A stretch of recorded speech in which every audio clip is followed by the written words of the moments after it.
Hadi min rahmetli şuşu yaştaki abilarga, apalarga, minalarda etkenim şey, kuyruğu üstü, tırnağı üstü mi bit. Minalarga her vakit rahmetli.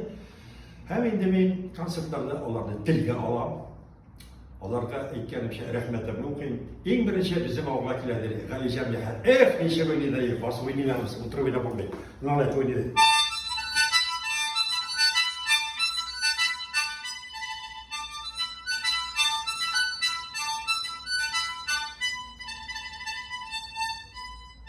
Rahmet Aliye bir akıl konuşamı geldi. Rahmet dua olup varsan.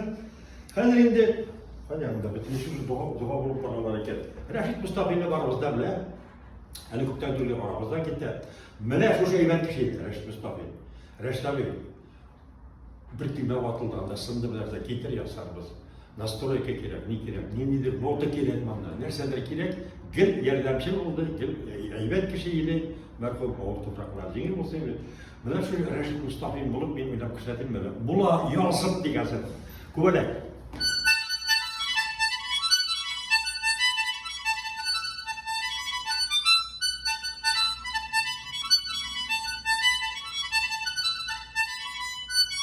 Tamam berki, arrivet.